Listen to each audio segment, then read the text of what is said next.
देखा तो वो पूरा का पूरा परिवार चला गया, और जिस परिवार से कुछ लोग काल कवलित हो गए, ये बहुत ही दुखद है। और हम लोग काफ़ी इससे मर्माहत हुए हैं। ईश्वर उनके आत्मा को शांति दे और उनके परिवार को उस पीड़ा को सहने का शक्ति दे। भाजपा चिकित्सा प्रकोष्ठ के प्रदेश सह संयोजक डॉक्टर संजीव कुमार के नेतृत्व में अहमदाबाद के विमान हादसे में मृत यात्रियों को श्रद्धांजलि दी गई। स्थानीय सहयोग नर्सिंग होम के प्रांगण में एक श्रद्धांजलि सभा का आयोजन किया गया, जिसमें सर्वप्रथम मृतक की आत्मा के शांति के लिए कैंडल जलाकर प्रार्थना की गई। उसके बाद 2 मिनट का मौन रखा गया। इस अवसर पर भाजपा चिकित्सा प्रकोष्ठ बिहार प्रदेश के प्रदेश सह संयोजक डॉक्टर संजीव कुमार ने कहा कि यह हादसा बेहद हृदय विदारक है, जिसने पूरे देश को झकझोर दिया। हर यात्री की अपनी मंजिल और सपने थे, लेकिन यह यात्रा यहीं थम गई। इस विभत्स दुर्घटना ने हर किसी को भावुक कर दिया। भाजपा परिवार की ओर से हम मृतकों को श्रद्धांजलि अर्पित करते हैं और ईश्वर से प्रार्थना करते हैं कि शोक संतप्त परिजनों को यह दुख सहने की शक्ति मिले। साथ ही हादसे में घायल लोगों के शीघ्र स्वस्थ होने की कामना करते हैं। डॉक्टर संजीव कुमार ने कहा कि विमान दुर्घटना में 265 व्यक्ति अकाल मृत्यु को प्राप्त हुए। ये ऐसी क्षति है जिसकी कल्पना नहीं की गई थी। भारत के नागरिकों के साथ साथ अनेक देशों के नागरिक भी इसमें क्षति हुई है। इतनी बड़ी घटना में दुख व्यक्त करने के प्रत्येक शब्द कमतर है। लिहाजा हम सभी परमपिता परमात्मा से प्रार्थना करते हैं कि सभी को अपने श्री चरणों में स्थान दे और पीड़ित परिवारों को इस असीम दुख सहने का सामर्थ्य प्रदान करे। ये जो अहमदाबाद में जो विमान हादसा हुआ, इससे हम लोग काफ़ी मर्माहत हुए, और इसमें 274 की गिनती जो हो गई, ये रूह कपाने वाली एक ये घटना है। और इस दुर्घटना से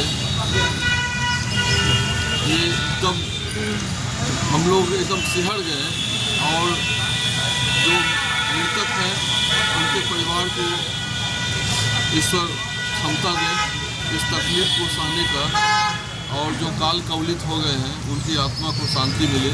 हम लोग आज इसी चीज़ के लिए यहाँ पर एक भावभीनी श्रद्धांजलि उन लोगों के प्रति अर्पित किए हैं, और ये सरकार से भी ये आशा करते हैं कि आगे भी इस तरह की घटनाएं नहीं हो। इसके लिए जो भी व्यवस्था है उसको भी वो सरकार सुनिश्चित करे, क्योंकि ये एक ऐसा रोम विदारक घटना है। इस सब से काफ़ी सभी लोग दुखी हुए हैं। ये बहुत दुर्भाग्यपूर्ण घटना रहा। किसी ने कभी कल्पना भी नहीं किया होगा कि इस तरह का दुर्घटना हो सकता, और कितने परिवार, कितने संपूर्ण परिवार नष्ट हो गया। कोई अपनी गाड़ी को देखने के लिए आए थे, वहाँ से लौट रहे थे, उसमें हुआ। कुछ अपने निकटतम लोग से मिलने आए थे, कुछ छुट्टियाँ में अपना समय बिताने आए थे। तो ये तो बहुत दुर्भाग्यपूर्ण रहा, और इसकी तो कल्पना भी नहीं कर सकते हैं कि है। तो रोंगटे खड़े हो जाते हैं जब वो दृश्य देखते हैं, तो रोंगटा खड़ा हो जाता है कि किस आशा से लोग विमान पर बैठे होंगे, अपनी नज़दीकी रिश्तेदार से या कोई घूमने जाने के लिए, कुछ में भी है।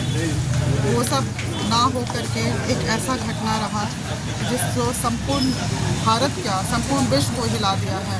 भारत के लिए भी इस तरह का पहला घटना रहा, और अब तो सरकार को और जो भी कंपनियां हैं विमान चलाती हैं उनको इस बात का ध्यान देना होगा कि जो भी पुराना मॉडल है या जो भी है, या जो कहीं कोई तकनीकी प्रॉब्लम क्यों ना हुआ है, उस पर विशेष ध्यान दें।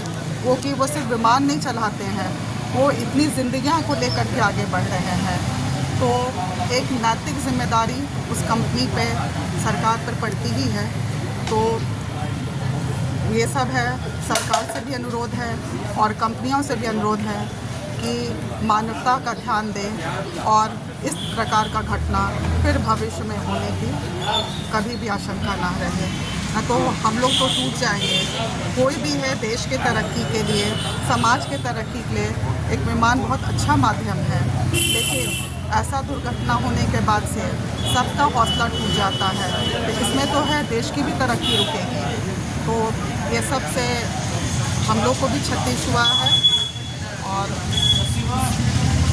क्या बोले इस घटना का और आगे बारे में कुछ बता भी नहीं। मेरा नाम डॉक्टर